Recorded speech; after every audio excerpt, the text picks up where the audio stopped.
Assalamu alaikum boys, how are you? I'm your chemistry teacher here.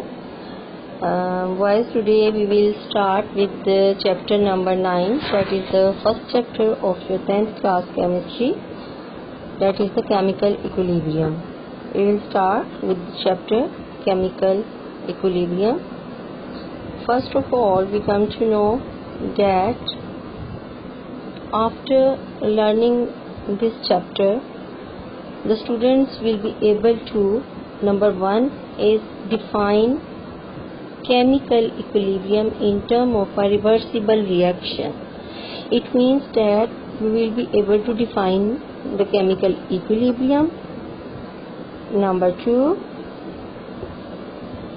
write both the forward and the reverse reaction and describe the macroscopic characteristic of each, यानी इसमें आप forward reaction की भी definition आपको पता चल जाएगी और रिवर्स रिएक्शन क्या होते हैं ये भी आपको पता चल जाएगा. नंबर 3 इसमें जो आपने पढ़ना है that is law of mass action. ये बहुत इंपॉर्टेंट लॉन्ग क्वेश्चन है, इसके बारे में आप इसमें पढ़ेंगे, इसकी अंडरस्टैंडिंग लेंगे. नंबर 4 इसमें आप करेंगे derive an expression for the equilibrium constant at its unit, यानी इक्विलिब्रियम जब आपको पता चल जाएगा क्या है, उसके बाद आप इक्विलिब्रियम कांस्टेंट के बारे में जानेंगे इस चैप्टर में और उसके यूनिट्स क्या होते हैं और वो कहाँ कहाँ अप्लाई होते हैं, तो वो सब कुछ आपको उसके बारे में आपको पता चलेगा. देन नंबर 5 इज द, इसमें आप necessary condition for equilibrium and the ways that equilibrium recognised, इसकी अंडरस्टैंडिंग करेंगे कि कौन कौन से स्टेट हैं जो कि इक्विलिब्रियम के लिए ज़रूरी होती हैं. लास्ट में इस चैप्टर में आप इक्विलिब्रियम कांस्टेंट एक्सप्रेशन निकालना सीखेंगे कि how can you calculate the equilibrium constant expression, और उसकी वजह से फिर आप जो है इक्विलिब्रियम कांस्टेंट के जो फ़ायदे हैं, एप्लीकेशन है, उनके बारे में जानेंगे. तो ये चंद टॉपिक हैं जो कि आपने इस चैप्टर में समझने हैं अच्छी तरह से. Okay boys, first of all we will come to know the introduction of the chemical equilibrium, कि केमिकल इक्विलिब्रियम होता क्या है. Generally we presume that most chemical and physical changes proceed to completion. ठीक है, proceed to completion. For example कोई भी reaction होता है तो आपके जहन में होता है कि दो चीज़ें आपस में मिलेंगी और एक तीसरी चीज़ बन जाएगी, that is the chemical equilibrium और केमिकल रिएक्शन. ठीक है, और उसमें हमेशा आपके जहन में यही होता है कि वो रिएक्शन कंप्लीट हो जाएगा. ठीक है, जब भी दो चीज़ें आपस में मिलती हैं तो आपके जहन में ये आता है कि वो रिएक्शन जो है वो कंप्लीट हो जाता है, उसे कंप्लीट रिएक्शन कहते हैं. Mean a complete reaction in which is one in which all reactants have been converted into products. However, most chemical reaction do not go to completion. अभी तक तो आपने केमिकल रिएक्शन 8वीं क्लास तक यही पढ़ा था कि दो रिएक्टेंट्स आपस में मिलते हैं या तीन रिएक्टेंट्स आपस में मिलते हैं और ये कंबाइन करके प्रोडक्ट्स बनाते हैं, डेट्स इट, और रिएक्शन कंप्लीट हो गया. लेकिन अभी आप क्लास 10th में ये पढ़ेंगे कि बहुत से रिएक्शन ऐसे हैं जो कि कंप्लीट नहीं होते. क्यों नहीं होते? क्योंकि उसमें जब प्रोडक्ट्स बनते हैं तो वो प्रोडक्ट्स दोबारा से आपस में रिएक्ट करके वापस रिएक्टेंट्स बना देते हैं और जिसके नतीजे में थोड़ी देर के बाद आपको यही पता लगता है कि कोई भी चेंज नहीं हुआ. फॉर एग्जांपल कोई चेंज टेक प्लेस नहीं हुआ, क्योंकि रिएक्टेंट्स से प्रोडक्ट्स बनते हैं तो आपको नज़र आता है कि कोई चेंज हुआ है, लेकिन फ़ौरन ही जब प्रोडक्ट्स आपस में मिलके वही रिएक्टेंट्स बना दें तो फिर उसमें कोई चेंज नहीं आता. ठीक है, quantities of reactant and products remain unchanged and it seems that the reaction has stopped. Obviously बेटा, जब रिएक्शन होता है और जब रिएक्टेंट से प्रोडक्ट्स बनते हैं और फिर वापस प्रोडक्ट मिलके दोबारा से रिएक्टेंट बन जाते हैं तो आपको फिजिकली देखने में रिएक्शन में कोई चेंज ही नज़र नहीं आता कि कुछ हुआ है, तो आपको यही फील होता है कि रिएक्शन स्टॉप हो गया है.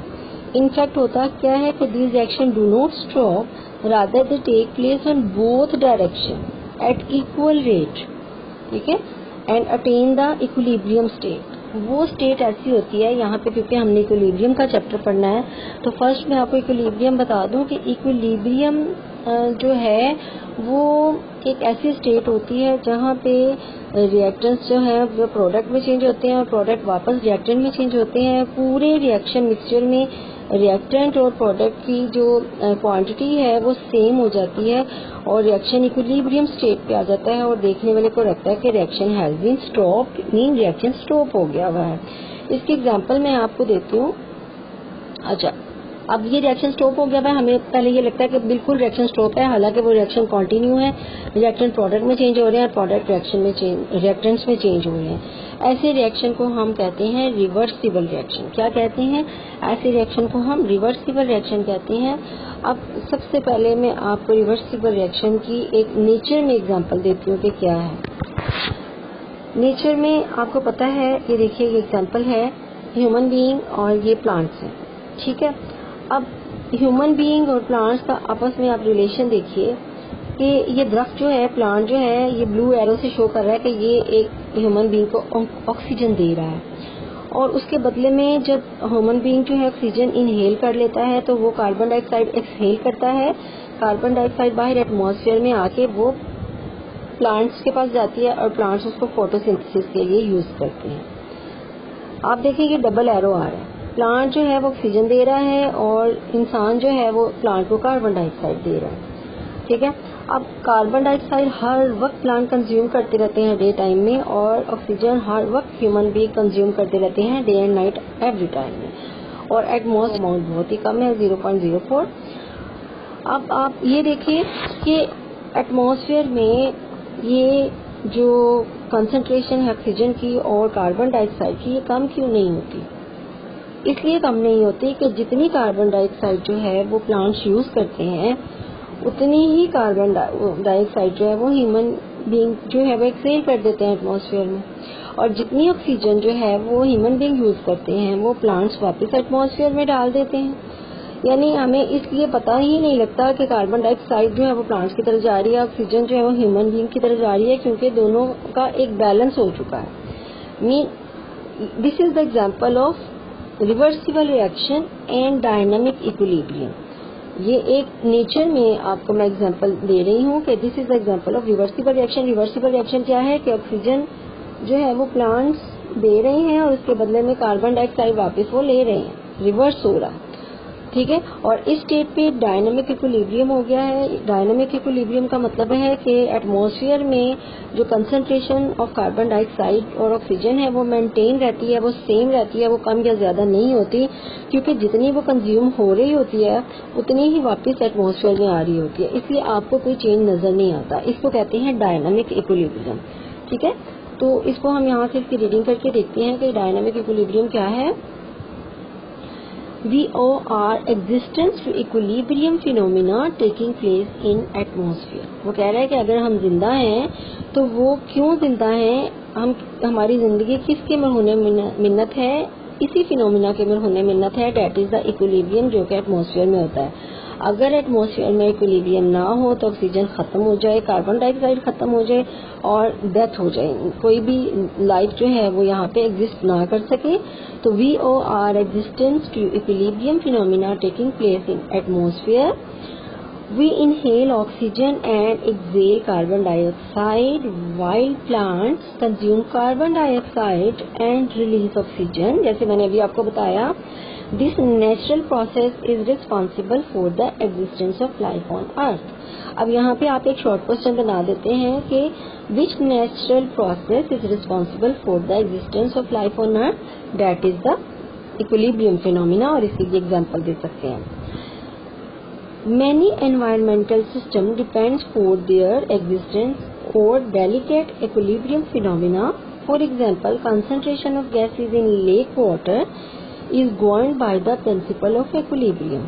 लेक वाटर में दो तरह की लाइफ हैं, एक तो है प्लांट्स और दूसरे हैं एनिमल्स। अब एनिमल्स क्या करते हैं, वो इनहेल करते हैं ऑक्सीजन को, जिसकी वजह से एक्वाटिक सिस्टम में ऑक्सीजन कम हो जाती है, लेकिन दूसरी तरफ प्लांट्स क्या करते हैं, वो ऑक्सीजन को प्रोवाइड कर देते हैं, क्योंकि वो कार्बन डाइऑक्साइड जो कि एनिमल्स वहाँ पे एक्सहेल कर रहे हैं उसको वो कंज्यूम करते हैं, और वो कार्बन डाइऑक्साइड और ऑक्सीजन की अमाउंट एक लेक में या झील में जो है वो बिल्कुल सेम रहती है, मेंटेन रहती है। और ये भी कौन सा प्रिंसिपल है? इक्विलिब्रियम का प्रिंसिपल है। यानी इकोसिस्टम डिफरेंट टाइप के हैं, जैसे अभी मैंने आपको नेचर में बताया इंसान और प्लांट का आपस में ताल्लुक, किसी तरह झील में या लेक वाटर में देखें आप जो एक्वाटिक प्लांट है और एक्वाटिक लाइफ है, एनिमल्स फिश वगैरह जो है उनका आपस में क्या ताल्लुक है, वो भी इक्विलिब्रियम की वजह से ही मेंटेन है। The life of aquatic plants and animals are indirectly related to concentration of dissolved oxygen in water, जो अभी मैंने आपको एग्जांपल दी है। अब हमने ये देखना है बॉयज कि reversible reaction and dynamic equilibrium जो है वो होता क्या है। पहले हम रिवर्सिबल रिएक्शन को अगर हमने समझना है तो उससे पहले हमें ये पता होना चाहिए कि रिएक्टेंट्स क्या होते हैं, प्रोडक्ट्स क्या होते हैं, उसके बाद हम आएंगे रिवर्सिबल रिएक्शन या इरिवर्सिबल रिएक्शंस क्या होते हैं। ठीक, तो सबसे पहला टॉपिक इस चैप्टर का इंट्रोडक्शन के बाद वो है जी reversible reaction and dynamic equilibrium. तो रिवर्सिबल रिएक्शन को समझने से पहले हमें पता ये होना चाहिए कि रिएक्शन होता क्या है। हमें जब तक ये नहीं पता होगा कि रिएक्शन क्या होता है, हम रिवर्सिबल रिएक्शन को समझ ही नहीं सकते। तो उसके लिए हमने ये देखना है कि जो है वो रिएक्टेंट्स कौन से होते हैं, प्रोडक्ट्स कौन से होते हैं, what are reactants and what are products.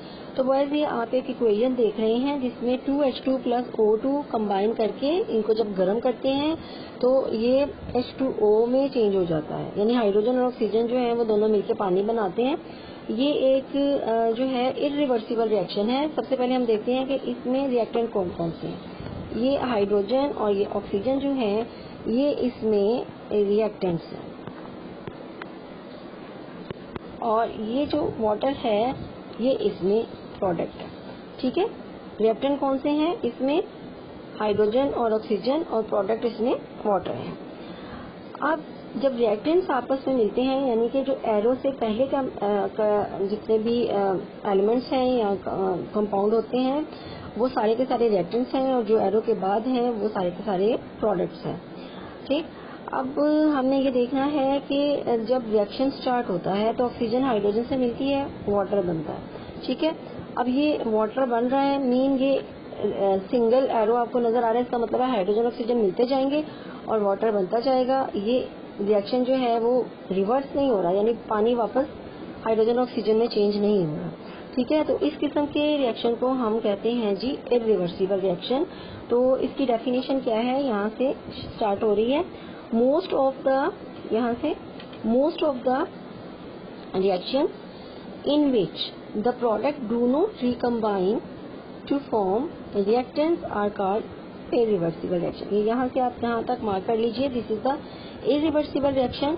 कि ऐसे रिएक्शन जहाँ पे प्रोडक्ट जो होते हैं वो वापस रिएक्टेंट में चेंज नहीं होते, is called the irreversible reaction।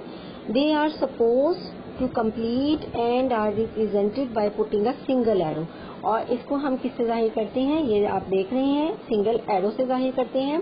जबकि दूसरी तरफ हम देखेंगे on the other hand reaction in which, यहाँ से इसकी डेफिनेशन आप स्टार्ट कीजिए, in which the products can recombine to form reactants are called reversible reaction. यानी प्रोडक्ट जो है वो वापस चेंज होके रिएक्टेंट बना देते हैं, उसको हम कहते हैं जी रिवर्सिबल रिएक्शन। तो बस यहाँ पे आप देखिए इसकी एग्जांपल क्या है। अच्छा, इसको हम जाहिर करते हैं जी डबल एरो से।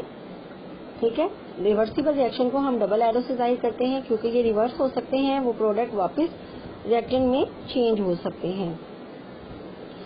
और इसकी एग्जांपल आगे हम पढ़ेंगे। These reactant proceed in both way, that is they consist of two reaction, forward and reverse reaction. So a reversible reaction is one which can be made to proceed in either direction depending upon the condition। यानी जो reversible reaction होता है वो दोनों direction में चलता है, forward में भी चलता है और रिवर्स में भी चलता है। फॉरवर्ड में जब जाता है तो रिएक्टेंट जो है वो प्रोडक्ट में चेंज होते हैं, और जब रिवर्स में चलता है तो प्रोडक्ट जो है वो रिएक्टेंट में चेंज हो जाते हैं। तो हम अब रिवर्सिबल रिएक्शन की एक एग्जांपल देखते हैं। इसमें हम देखेंगे कि हाइड्रोजन और आयोडीन रिएक्ट करके बनाती है हाइड्रोजन आयोडाइड। तो यहाँ पे हमने देखना है ये एक गैस है दैट इज हाइड्रोजन और ये है जी आयोडीन। ठीक है, ये दोनों रिएक्ट करती हैं। हाइड्रोजन एक कलरलेस गैस है और ये जो आयोडीन है ये पर्पल डार्क पर्पल कलर की गैस होती है। और जब इन्हें दोनों को गर्म किया जाता है तो इसके नतीजे में जी एक गैस बनती है that is hydrogen iodide that is colourless gas. ठीक है, यानी एक हाइड्रोजन कलरलेस गैस और दूसरा आयोडीन पर्पल कलर की गैस, दोनों का जब रिएक्शन होता है तो हाइड्रोजन आयोडाइड बनती है जो कि एक कलरलेस गैस है। ये है जी रिवर्सिबल रिएक्शन का पहला पार्ट, यानी कि फॉरवर्ड रिएक्शन हो रहा है। ये देखें सिंगल एरो से जाहिर हो रहा है। अब तो अभी हमने देखा फॉरवर्ड रिएक्शन जिसमें आपने देखा कि हाइड्रोजन आयोडाइड गैस बनी जो कि एक कलरलेस गैस है। हियर ये जो गैस बन रही है यहाँ पे ये एक कलरलेस गैस है। You can see over here this is the colourless gas. But अब हम देखते हैं कि अभी मैंने रिवर्सिबल रिएक्शन में आपको बताया है कि जो प्रोडक्ट हाइड्रोजन आयोडाइड बना है वो वापस जो है वो रिएक्टेंट्स में चेंज हो जाएगा। ठीक है, तो अब ये उसका जो दूसरा स्टेप है जो कि रिवर्स रिएक्शन है। पहले मैंने आपको फॉरवर्ड रिएक्शन दिखाया, अब मैं आपको रिवर्स रिएक्शन दिखा रही हूँ कि ये जो हाइड्रोजन आयोडाइड गैस बनी है दिस वन, जिस पे मैं टिक लगा रही हूँ, दिस इज द ट्रांसपेरेंट, इसका कलर है, कोई कलर नहीं है, कलरलेस गैस है ये हाइड्रोजन आयोडाइड ये वाली गैस। तो ये गैस जो है ये वापस, क्योंकि ये प्रोडक्ट है तो ऊपर से कंटेनर आप देख रहे हैं ये बंद है। ठीक है, आप इसको गर्म कर रहे हैं तो ये हाइड्रोजन आयोडाइड जो गैस है दिस वन, ये वापस जो है वो तहलील हो रही है, डिकम्पोज हो रही है हाइड्रोजन में और आयोडीन में। ठीक है, अब हाइड्रोजन और आयोडीन में ये वापस जा रही है। इसका मतलब है ये कलरलेस गैस वापस हाइड्रोजन गैस बना रही है जो कि कलरलेस है और वापस ये दोबारा से आयोडीन जो कि डार्क पर्पल कलर की गैस है वो बना रही है। ठीक है, अब एज अ रिजल्ट होता क्या है, जब रिवर्सिबल रिएक्शन हो रहा होता है तो हमारे पास ना तो कोई ऐसी फ्लास्क मिलती है जिसमें कोई कलरलेस गैस होती है और ना ही हमें कोई ऐसी फ्लास्क मिलती है जिसमें बिल्कुल कोई डार्क पर्पल की गैस होती है। क्योंकि यहाँ पे रिवर्सिबल रिएक्शन हो रहा है रिएक्टेंट प्रोडक्ट में और प्रोडक्ट वापस रिएक्टेंट में चेंज हो रहा है, तो हमारे पास रिजल्ट के तौर पर ये देखिए ये वाली जो फ्लास्क है जिसको मैंने राउंड किया है उसमें देखिए हाइड्रोजन आयोडाइड के मॉलिक्यूल, ये जो मॉलिक्यूल आपको नजर आ रहे हैं वो फेंट यानी कि लाइट पर्पल कलर के आपको मॉलिक्यूल उसमें नजर आएंगे। यानी ना तो वो डार्क है ना ही वो बहुत कलरलेस है ना ही डार्क है, दरमियान वाली जो स्टेज है वो आपको नजर आती है that is the light purple gas. और ये एक्चुअली इक्विलिब्रियम की स्टेट होती है जहाँ पे आपको लाइट पर्पल गैस जो है वो फ्लास्क में नजर आ रही होती है और वहाँ पे जो रिएक्टेंट्स हैं यानी ये हाइड्रोजन आयोडीन और जो प्रोडक्ट है यानी 2HI हाइड्रोजन आयोडाइड, ये पूरे के पूरे जो है रिएक्टेंट और प्रोडक्ट ये रिएक्शन मिक्सचर में इक्विलिब्रियम पे होते हैं और इक्वल अमाउंट इनकी क्वांटिटीज भी इक्वल होती हैं। ठीक है, जितने रिएक्टेंट जो होते हैं वो प्रोडक्ट में चेंज हो रहे होते हैं उतने ही प्रोडक्ट जो है वो रिएक्टेंट में चेंज होते हैं। अब वाइज एक और चीज आप देखिए, ये तो मैंने स्टेप वाइज आपको पहले फॉरवर्ड रिएक्शन दिखाया जिसको मैंने यूं जाहिर किया और दोबारा हाइड्रोजन आयोडाइड को ही मैंने आपको दिखाया कि वो रिवर्स में हो रहा था। अब अगर इन दोनों को कंबाइन कर दिया जाए, दोनों रिएक्शंस को कंबाइन कर दिया जाए तो ये वाली सूरत हाल बनती है। इस इक्वेशन को आप देखें H2 प्लस I2, अब यहाँ पे डबल एरो आ गया। ठीक है, डबल एरो का मतलब है कि पहले तो ये जो है वो हाइड्रोजन आयोडाइड बना रही है और फिर वापस हाइड्रोजन आयोडाइड जो है वो टूट के दोबारा आयोडीन और हाइड्रोजन गैस बना रहा है। It is called reversible reaction और इसको हम जाहिर करते हैं जी ये इस तरह से डबल एरो से। This is called the reversible reaction. अब हम एक और एग्जांपल देखते हैं रिवर्सिबल रिएक्शन की, तो वो है जी number 2 example of reversible reaction is formation of calcium carbonate. ठीक है जी, अब हम देखते हैं कैल्शियम कार्बोनेट की क्या एग्जांपल है। Let us have another example, when calcium oxide and carbon dioxide react they produce calcium carbonate. अब कैल्शियम ऑक्साइड और कार्बन डाइऑक्साइड दोनों को जब रिएक्शन करवाना है तो उससे जी बनता है कैल्शियम कार्बोनेट। ठीक है, और कैल्शियम कार्बोनेट को जब हम डिकम्पोज करते हैं, गर्म करते हैं, on the other hand when calcium carbonate is heated in an open flask it decomposes to form calcium oxide and carbon dioxide gas. ठीक है, escapes out and reactant goes reaction goes to completion. यानी अगर ये calcium carbonate जो है इसको आप गर्म करते हैं और ये फ्लास्क जो है इसका देखिए ढक्कन खुला हुआ है, तो क्या होता है कि कैल्शियम ऑक्साइड रह जाता है फ्लास्क के अंदर और जो कार्बन डाइऑक्साइड है वो हवा में एस्केप कर जाती है, बाहर निकल जाती है। लेकिन दूसरी सूरत में जब आप इस कंटेनर को बंद कर लेते हैं, अब कैल्शियम कार्बोनेट को जब गर्म करेंगे, इसको हीट करेंगे, तो क्या होगा कि जो कार्बन डाइऑक्साइड निकल रही है वो बाहर जा ही नहीं सकेगी, ऊपर लिड लगी हुई है। अब वो कार्बन डाइऑक्साइड अंदर ही रहेगी और वो दोबारा से कार्बन डाइऑक्साइड कैल्शियम ऑक्साइड के साथ मिलके कैल्शियम कार्बोनेट बना देगी। तो आपको लगेगा कि रिएक्शन तो हो ही नहीं रहा, जबकि इसके अंदर रिएक्शन हो रहा है। ये जो ओपन फ्लास्क है इसमें तो रिवर्सिबल रिएक्शन हो ही नहीं रहा, इसमें इरिवर्सिबल रिएक्शन हो रहा है। आप देख रहे हैं ऊपर लिखा हुआ है इरिवर्सिबल रिएक्शन, लेकिन ये जो बंद फ्लास्क है इसमें आप देख रहे हैं कि यहाँ पे लिखा हुआ है रिवर्सिबल रिएक्शन, क्योंकि ऊपर से ढक्कन बंद है। तो जो कार्बन डाइऑक्साइड गर्म करने से पैदा हो रही है वो वापस प्रोडक्ट बन रही है, कैल्शियम ऑक्साइड के साथ मिलकर दोबारा से कैल्शियम कार्बोनेट बन रही है। और जब आप रिवर्सिबल रिएक्शन को देखते हो तो आपको लगता है कि फ्लास्क के अंदर सिर्फ कैल्शियम कार्बोनेट वैसे ही पड़ा हुआ है, रिएक्शन स्टॉप है, कुछ भी नहीं हो रहा, जबकि रिएक्शन हो रहा होता है। रिएक्शन की सूरत में हो रहा होता है कि कैल्शियम कार्बोनेट टूट के बनाता है जी कैल्शियम ऑक्साइड और कार्बन डाइऑक्साइड, और कार्बन डाइऑक्साइड दोबारा से कैल्शियम ऑक्साइड के साथ मिलकर प्रोडक्ट बना देता है, डेट इज कैल्शियम कार्बोनेट। और आपको लगता है कि कैल्शियम कार्बोनेट ऐसा जो है वो फ्लास्क में पड़ा हुआ है, कोई भी चेंज नहीं आ रहा, क्योंकि डायनामिक इक्विलिब्रियम में हमेशा आपको यही फील होता है कि रिएक्शन स्टॉप हो चुका है, कोई भी रिएक्शन नहीं हो रहा। अब हम इसकी रीडिंग करते हैं। इन दीज टू रिएक्शन क्या होता है कि decomposition is reverse to combination और वाइस वर्सा, यानी डीकम्पोजिशन कॉम्बिनेशन का रिवर्स होता है, पहले डीकम्पोजिशन हो रही है और बाद में उन्हीं कैल्शियम ऑक्साइड और कार्बन डाइऑक्साइड ही आपस में कंबाइन कर रहे हैं, उसको कॉम्बिनेशन कहते हैं। When calcium carbonate is heated in a closed flask आपने ध्यान में रखना है, so that carbon dioxide can't escape out as shown in figure 9.2। यहाँ पे देखें कि यहाँ पे आप जब इसको गर्म करते हैं तो कार्बन डाइऑक्साइड जो है वो बाहर नहीं जा सकती। Initially only decomposition take place, यानी सिर्फ फॉरवर्ड रिएक्शन हो रहा है, बट आफ्टर अ वाइल थोड़ी देर के बाद जब कार्बन डाइऑक्साइड बन जाती है तो carbon dioxide start combining with calcium oxide to form calcium carbonate. और अब ये जो रिएक्शन हो रहा है ये रिवर्स रिएक्शन हो रहा है, यानी फॉरवर्ड और रिवर्स दोनों रिएक्शन हो रहे हैं, इसलिए हम उसको एक ही जगह पे ये देखें लिख रहे हैं कि calcium carbonate reverse reaction gives to calcium oxide and carbon dioxide gas. ठीक है, रिवर्स रिएक्शन का मतलब ही यही है कि कैल्शियम कार्बोनेट पहले टूट के कैल्शियम ऑक्साइड और कार्बन डाइऑक्साइड गैस बना रहा है और बाद में जो प्रोडक्ट है यानी कैल्शियम ऑक्साइड और कार्बन डाइऑक्साइड ये दोबारा से मिल के आप कैल्शियम कार्बोनेट बना रहे हैं। In the beginning forward reaction is fast and reverse reaction is slow. शुरू में जो होता है वो फॉरवर्ड रिएक्शन फास्ट होता है, कैल्शियम कार्बोनेट तेजी से टूटता है, but eventually the reverse reaction speeds up and both reaction go on at the same rate. शुरू में क्या होता है, फास्ट हो रहा होता है फॉरवर्ड रिएक्शन और स्लो हो रहा होता है रिवर्स रिएक्शन, बाद में जो है वो रिवर्स रिएक्शन जो है वो स्लो हो जाता है और जो रिवर्स रिएक्शन जो है वो स्पीड अप हो जाता है और फॉरवर्ड रिएक्शन जो है वो स्लो हो जाता है।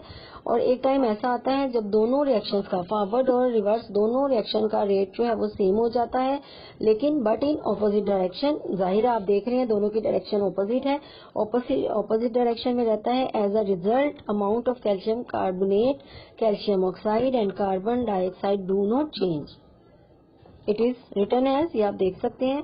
और इस when we think of the term equilibrium, इसी स्टेट को हम इक्विलिब्रियम कहते हैं। ठीक है, अब जब हम सोचते हैं कि इक्विलिब्रियम होता क्या है, the first word that usually comes to mind is the balance. अब यहाँ पे बैलेंस हो गया ना कि amount of calcium carbonate balance amount में वहीं पे पड़ी हुई है, तो इक्विलिब्रियम का वर्ड जब आप सोचते हैं तो आपके जहन में यही आता है कि balance. However the balance may be achieved in a variety of way. Thus, when the rate of forward reaction is the same as the rate of reverse reaction, the composition of reaction mixture remain constant. It is called chemical equilibrium state. तो boys ये chemical equilibrium state की definition आपने इसको अच्छे से याद कर लेना है, यहाँ से स्टार्ट हो रही है ये। ठीक है, इसको मार्क भी कर लीजिए 10 के बाद, when the rate से स्टार्ट होके ये केमिकल इक्विलिब्रियम स्टेट तक। इसकी डेफिनेशन आप याद कर लें, this is the chemical equilibrium. I hope कि आपको केमिकल इक्विलिब्रियम की समझ आ गई होगी कि केमिकल इक्विलिब्रियम क्या है। जब रेट ऑफ फॉरवर्ड रिएक्शन और रेट ऑफ रिवर्स रिएक्शन यानी रिएक्टेंट से प्रोडक्ट का बनना और प्रोडक्ट से रिएक्टेंट का वापस बनना, वो दोनों जो है वो बराबर हो जाते हैं लेकिन ऑपोजिट डायरेक्शन में होते हैं, तो that is called the chemical equilibrium.